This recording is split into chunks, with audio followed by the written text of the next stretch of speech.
Alhamdulillahi Rabbil Alamin. Assalatu wassalamu ala asrafil anbiya'i wal mursalin Sayyidina Muhammadin wa ala alihi wa ashabihi ajma'in. Wallahu ta'ala fil kitabil karim. A'udhu billahi minasyaitanir rajim. Syahrul Ramadan alladhi unzila fihi al-Qur'an hudan lin-nasi wa bayyinatin minal huda wal furqan. Al-ayah. Hadratul mukarramin, para alim, para ulama, jemaah salat tarawih Masjid Bani Umar yang dirahmati Allah.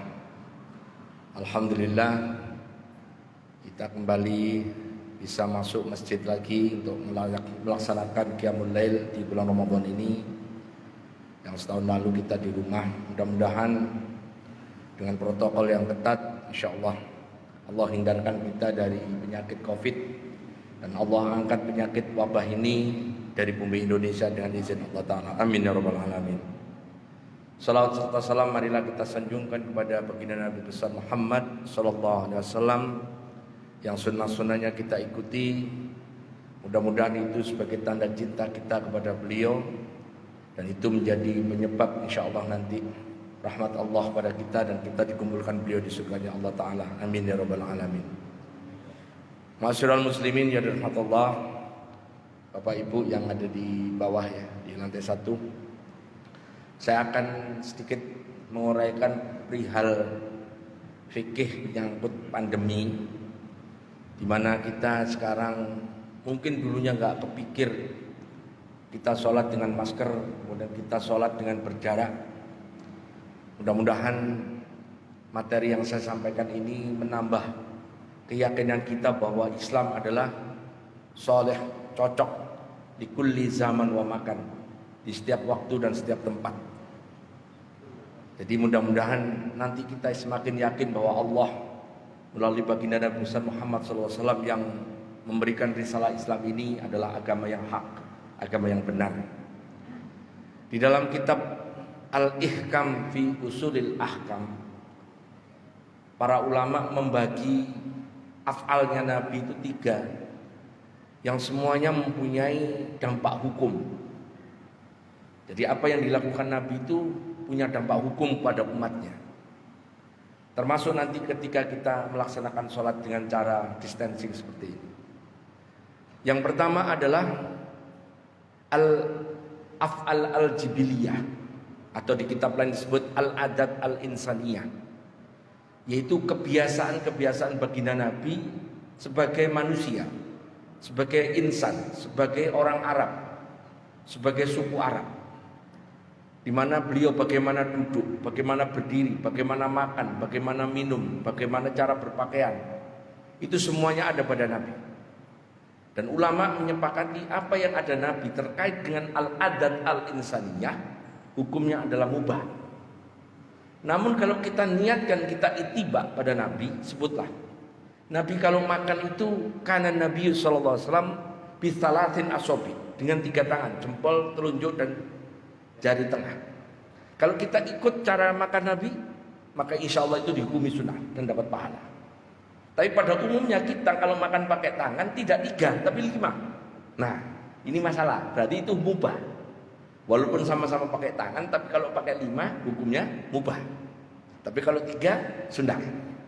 Ini menunjukkan bahwa Nabi itu enggak rakus. Kita kalau makan rame-rame begitu, wah begitu ya. Apalagi buka puasa, semuamu gitu ya. Ya enggak jenengan, saya juga begitu. Ya. Apalagi makan kambing 3 bulan itu batibul. Wah, begitu pas begini. Ya. Nah, itu. Jadi kalau kita ittiba Nabi, apa yang dilakukan Nabi meskipun mubah, tapi kalau konteksnya kita mengikut Nabi sebagai penghormatan kita kepada manusia mulia ini adalah dihukumi sunnah. Contoh lagi, Nabi kalau pipis itu jongkok. Seumur hidup Nabi pipis dengan berdiri itu hanya 2 kali. Jadi kalau kita ittiba pada Nabi pipis dengan jongkok, ya dapat sunnah. Tapi kalau berdiri, ulama menghukumnya makruh. Nah, makanya masjid ini disediakan yang pipis berdiri ada, yang pipis jongkok ada. Itu pilihannya. Yang berdiri, yang pasti urinoir ya jangan jongkok, muncrat malah ke atas gini ya. Jadi sudah tahu sampai caranya. Nah, itu contoh. Yang kedua adalah min khosois Nabi. kekhususan Nabi sebagai Rasul. Contoh, puasa wisol, yaitu maghrib buka terus langsung puasa lagi, besok maghrib buka puasa, jadi hampir 24 jam puasanya. Bagi Nabi Muhammad boleh, bagi kita haram. Jadi nanti teori apakah semua yang ada pada Nabi kita ikut? Jawabnya ya, memang kalau disuruh ikut, tapi kalau haram ya haram. Contohnya puasa wisol. Contoh kedua, Nabi Muhammad boleh ke Mekah tanpa pakaian ihram. Saya ulangi, Nabi Muhammad boleh ke Mekah tanpa pakaian ihram. Kalau jenengan sama saya mau ke Mekah, misalnya mau kerja, sebutlah mau masang tehelnya Masjidil Haram, niatnya memang kerja, maka ketika masuk melewatin mikot ya harus pakai pakaian ihram. Rumusnya kalau orang sudah pakai pakaian ihram, maka harus sampai tawaf, harus sampai sa'i, harus sampai tahallul. Kalau dia pakai pakaian ihram saja nggak selesai sampai tahallul, dia harus menyembelih 1 ekor kambing sebagai dam. Namun kalau Nabi Muhammad masuk Mekah boleh tanpa ihram. Ini kekhususan Nabi. Kekhususan Nabi yang berikutnya adalah ini yang kita bahas. Qiyamul Lail. Qiyamul Lailnya Nabi ya, baik fi Ramadan wala fi ghairi, di Ramadan maupun di luar Ramadan, itu hukumnya fardu bagi Nabi. Bagi kita hukumnya sunnah. Maka ketika kita ingat peristiwa tahun 2 Hijriah, ketika surat Al-Baqarah 183, 184, 185 turun, dan itu mulai tahun 2 Hijriah adalah tahun puasa. Hari pertama Nabi tengah malam, rumusnya tetap puasa ketika Ramadan maupun di luar Ramadan. Nabi kalau qiyamul lail adalah tengah malam sampai subuh. Maka ketika Ramadan pun beliau mulai sholat malam tengah malam. Qiyamul lailnya yang tengah malam. Wah, tahu Nabi ke masjid, biasanya Nabi kalau qiyamul lail di rumah, orang-orang Madinah ke masjid semua. Masjid penuh. Tapi caranya sholat qiyamul lailnya itu walaupun ngumpul di masjid tapi sholatnya sendiri-sendiri. Sholatnya sendiri-sendiri. Nah, karena sholatnya sendiri-sendiri dengan rumus 8 rakaat, Nabi pernah 4 salam 3 witir, kemudian pernah juga 2, 3, juga pernah 8 salam terus 3 juga pernah. Maka orang-orang pada ngikut Nabi, semuanya di masjid. Hari pertama ramai datang. Hari kedua tambah ramai, tambah penuh masjid. Hari ketiga Nabi nggak datang. Nah, kelak peristiwa ini ditandai oleh orang Bintaro, oleh orang Pondok Aren. Hari pertama puasa terawih penuh, kedua maju. Nah, terakhir takbiran tinggal sebaris. Itu gara-gara hadis ini. Padahal hadis ini maksudnya Nabi adalah ketika Nabi paginya ditanya, wahai baginda Nabi, kenapa engkau tidak datang tadi malam? Nabi menjawab, inni khositu antafrudu alaikum. Aku takut kalau kamu mengira perbuatan yang seperti ini di Ramadan kita ngumpul sholat seperti ini, nanti kamu hukumi nganggapnya fardu. Kalau fardu bagi kalian berat. Maka akhirnya masyhur sholat yang malam itu disebut qiyamul lail di bulan Ramadan, baru diberi nama, nanti berubah namanya ketika Umar bin Khattab. Jadi ketika Nabi sampai 8 kali Ramadan, wakilah 9 kali Ramadan, dilanjutkan oleh Abu Bakar 3 tahun, berarti sekitar 12 tahun, terawihnya adalah tengah malam, 8 rakaat, 3 witir, yang dibaca mi'atain ayat, 200 ayat, 1 juz. Nah, ketika zaman Rasulullah sampai Abu Bakar, yang hafal Quran hampir semua penduduk Madinah hafal Quran. Tapi ketika Umar bin Khattab jadi khalifah, banyak orang Islam baru masuk, hafalannya nggak sama. Begitu masuk masjid, yang hafalannya kayak Mas Farid begini, masih berdiri, yang hafalannya waktu duha sampai Andras sudah selesai, udah leyeh-leyeh. Nah, kasus. Akhirnya sholatnya nggak teratur, ada yang berdiri, ada yang rukuk, ada yang sudah geletak, kadang ngantuk. Akhirnya Umar sepet lihat kayak begitu, manggil Ubay bin Ka'ab. Ubay bin Ka'ab itu koriknya Nabi. Tolong kamu imami orang-orang itu. Ya, Ubay diperintahkan oleh khalifah, siap. Namun Umar bilang, karena kalau 8 rakaat dengan 200 ayat, berarti 1 rakaat itu hampir, kan 1 juz itu sekitar 10 lembar, berarti hampir 2 halaman. Satu rakaat 2 halaman itu kalau yang baca kayak Mas Farid, itu yang Kalau seandainya orang-orang agak tua itu milih yang nyender, sambil nyender begini. Ini alhamdulillah ini nggak ada yang nyender ini. Makanya masjid ini saya puji, nggak ada tiang di tengah. Kalau masjid saya di sana pakai nyender semua tengah ini, yang tengah ada 4 ini. Untungnya nggak ada. Ya udah. Akhirnya diimami oleh Ubay bin Ka'ab, tetap 200 ayat, tapi supaya cepat tiap rakaatnya ditambahin rakaatnya jadi 20. Sehingga setiap rakaat 10 ayat. Akhirnya masyhur Umar bin Khattab nambahi rakaat qiyamul lail dari 8 menjadi 20. 20 dengan cara 4 rakaat istirahat. 4 rakaat istirahat. 4 rakaat istirahat. Istirahat bahasa Arabnya itu roha atau tarwihah. Kalau dicampur banyak istirahat namanya taraweh. Itulah nanti sholatnya namanya taraweh. Jadi muncul sekarang sholat taraweh 20. Ketika masa Imam Malik nanti, orang Mekah di sana tiap habis taraweh bisa tawaf, orang Medina nggak bisa, ditambahin lagi 16. Jadi 36. Oleh muridnya Qadhi Iyad ditambah lagi 40. Jadi akhirnya kita punya jumlah taraweh 8, 20, 36, 40. Nah, ketika pandemi ini diskon lagi. Yang 20 jadi 8. Nah, Masjidil Haram yang biasanya 20 jadi 10. Sekarang Masjidil Haram 20 biasanya sekarang jadi 10. Al Azhar yang biasanya 20 jadi 8. Dan maksimum 30 menit. Makanya masyhurlah orang yang tarawihnya ngebut sekarang bergembira. Tuh kan bener saya, tarawih memang harus cepet ya gitu. Yang suka tarawih ngebut itu yang kelasnya Rossi, Lorenzo itu, wah itu ya. Nah itu ya. Nah itulah kebiasaan Nabi yang wajib. Jadi yang terakhir, bagi Nabi adalah merupakan penjelas dari ayat Al-Quran. Ketika di Quran ada ayat aqimus shalah wa atuz zakat, maka Nabi menjadi penjelas apa itu perintah sholat. Di Quran perintahnya sholat, perintahnya zakat, tapi sholatnya apa? Di Quran tidak disebut. Bapak dan ibu tidak menjumpai di Quran sholat duhur. Kata sholat duhur nggak ada. Kata sholat asar juga nggak ada. Kata sholat maghrib juga nggak ada. Kata sholat isya juga nggak ada. Dan di sana juga tidak disebut sholat duhur 4 rakaat juga tidak disebutkan.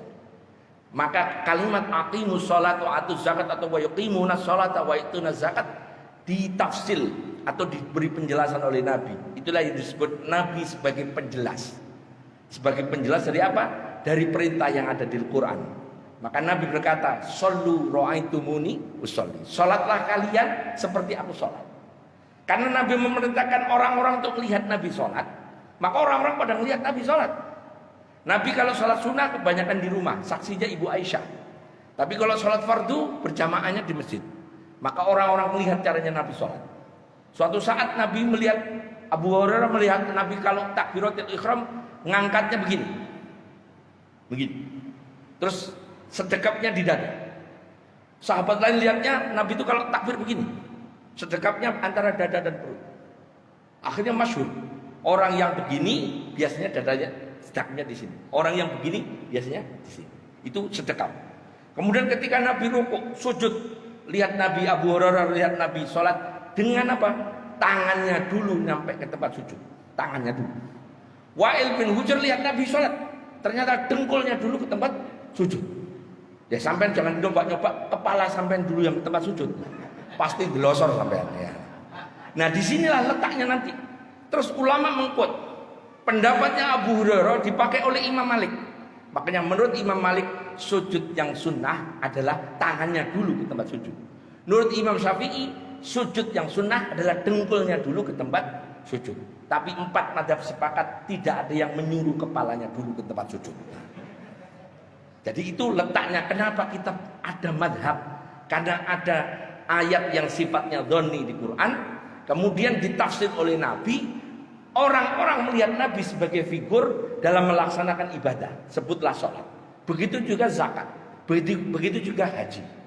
Nah terkait itulah kemudian ulama menghukumi setiap perkara di dalam ibadah. Sebutlah sholat, sebutlah puasa, sebutlah zakat, sebutlah haji. Pasti ada cara orang mengerjakan agak sedikit berbeda satu dengan yang lain. Saya kasih contoh tadi materinya karena kita akan bahas orang yang sholat di sini. Ketika Nabi memerintahkan, jadi salah satu mukjizatnya Nabi, Kalau beliau sholat seperti Mas Farid begini, imami, seandainya di belakangnya itu ada soft yang renggang, Nabi tahu. Saya ulang ya, Nabi kalau sholat, kemudian di belakangnya beliau ada soft yang renggang, Nabi tahu. Jadi di belakangnya itu kayak ada CCTV-nya. Mas Farid itu juga nggak usah masang CCTV taruh depan, nggak usah ya, malah salah. Ini Nabi masalah punya mukjizat. Nah, kemudian Nabi setiap ada jemaah yang renggang, beliau berkata, "Sau sufufakum fa inna tasfiyatas sufuf min tamamis shalah." Setiap beliau mau sholat, beliau berkata begitu. Maknanya kita disuruh lurus dan rapat karena itu termasuk kesempurnaan sholat.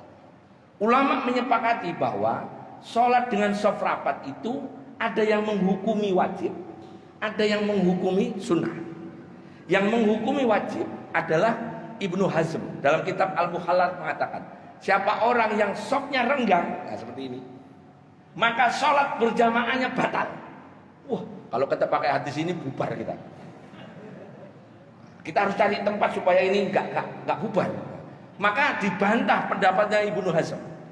Imam Ramli, Imam Bujarami mengatakan, orang yang sholat dengan shaf renggang, yang hilang adalah pahalanya shaf rapat. Tapi sholat jamaahnya tetap sah, tetap dapat 27 derajat. Nah ini yang kita pakai. Makanya sholat renggang enak sekarang. Nah ini berarti sampean santai, berarti tetap dianggap sholat berjamaah. Tapi kalau pakai Ibnu Hazm, nggak usah sholat di sini, di rumah. Percuma nggak dihitung, kan repot. Padahal kita maunya sholat, tapi tetap aman, tetap terjauh dari musibah, dari COVID dan sebagainya. Nah yang kedua, Imam Hanafi mengatakan orang yang sholat pakai masker, pakai penutup muka, ya, maka orang yang sholat hidungnya tidak nempel ke tempat sujud, maka sujudnya tidak sah. Kalau sujudnya tidak sah, maka sholatnya tidak sah. Ini mazhab apa? Hanafi. Jadi bagi orang yang bermadzhab Hanafi, cirinya mazhab Hanafi nggak kunut. Jadi siapa sampean yang nggak kunut, berarti kalau lagi sujud itu maskernya turunin dikit, hidungnya harus nempel ke tempat sujud. Pendapat ini dibantah oleh Imam Malik, dikuatkan oleh muridnya Imam Syafi'i, dikuatkan oleh muridnya Imam Hambali, bahwa syarat sahnya sujud yang wajib adalah dahi, bukan hidung. Imam Hanafi tetap bertahan bahwa Rasulullah itu kalau sujud hidungnya dan dahinya nempel ke tempat sujud. Dibantah oleh muridnya, iya betul, Nabi Muhammad itu hidungnya mancung. Lah sampean sing irunge pesek piye jajal? Kan kasus ndelek ngene lah. Makanya cocok kalau kita pakai mazhab Syafi'i, cocok untuk aliran pesek-pesek kayak saya ini. Ya. Enggak usah ini enggak apa-apa. Jadi asal dahinya nempel tempat sujud sah. Kalau tempat dahinya sampean terus ketutupan peci ini batal. Batal pasti. Nah, dari sinilah kita paham. Ulama yang hidup tahun 80 sampai 200 Hijriah seperti bisa meramalkan ini akan kejadian. Kita hidup sekarang di 1442. Itu tadi pendapat adalah di tahun 200 Hijriah. Berarti 1200 tahun yang lalu ulama 4 mazhab sudah mendiskusikan shaf berjarak, orang sholat pakai masker dan seterusnya. Masya Allah, berarti mereka itu pinternya, cerdasnya, mewarisi kecerdasan baginda Nabi Muhammad SAW, bisa meramalkan seakan-akan ini akan terjadi. Dan kita paham. Terus ada yang nanya, Gus, gimana kalau kita Jumatan? Kalau masih daerahnya merah, boleh nggak kita bikin Jumatan online? Saya jawab gampang. Ngapain sampai bikin online? Butuh kuota. Wong sampai kuotanya mengeteng. Daripada bikin kuota, kalau sampai sudah itu dihukumi darurat, maka jenengan boleh tidak Jumatan. Karena boleh tidak Jumatan berarti jenengan di rumah. Kalau di rumah namanya sholat duhur, ngapain sholat Jumat? Kalau seandainya itu dihukumi sebagai darurat. Jadi Islam itu mudah, Islam itu gampang dan tidak mempersulit. Makanya ketika para ulama mengatakan Islam itu cocok untuk setiap waktu dan setiap zaman, maka itulah bahwa Islam memang hak dari Allah. Sampai hari kiamat memang benar Islam adalah agama yang hak. Mari kita hidupkan Qiyamul Lail di Ramadan. Di sini nanti tarawihnya berapa, Mas? 8 ya? Oh, 8 terus witir ya. Ya. Berarti aliran 20 diskon 60%. Ya, yang tadi ya. Aslinya 20 terus diskon 60%. Jadi tinggal 8. Mudah-mudahan yang 8 nggak didiskon lagi ini. Mudah-mudahan kasus lagi nanti. Nah, itulah kita sudah paham. Mudah-mudahan kita semua sehat. Kita berdoa senantiasa. Jangan lupakan setiap sahur, setiap menjelang buka minta pada Allah. Mudah-mudahan Covid ini segera berlalu. Keluarga kita, saudara kita, kita semua sehat walafiat. Allah panjangkan umur bisa ketemu Ramadan yang akan datang. Yang punya utang lunas utangnya, yang punya masalah selesai masalahnya, yang punya hajat apapun hasil maksud, insya Allah kita dipanjangkan umur oleh Allah Ta'ala dan kita semua masuk surganya Allah Ta'ala. Allahumma fiq ila aqwamit thoriq. Assalamualaikum warahmatullahi wabarakatuh.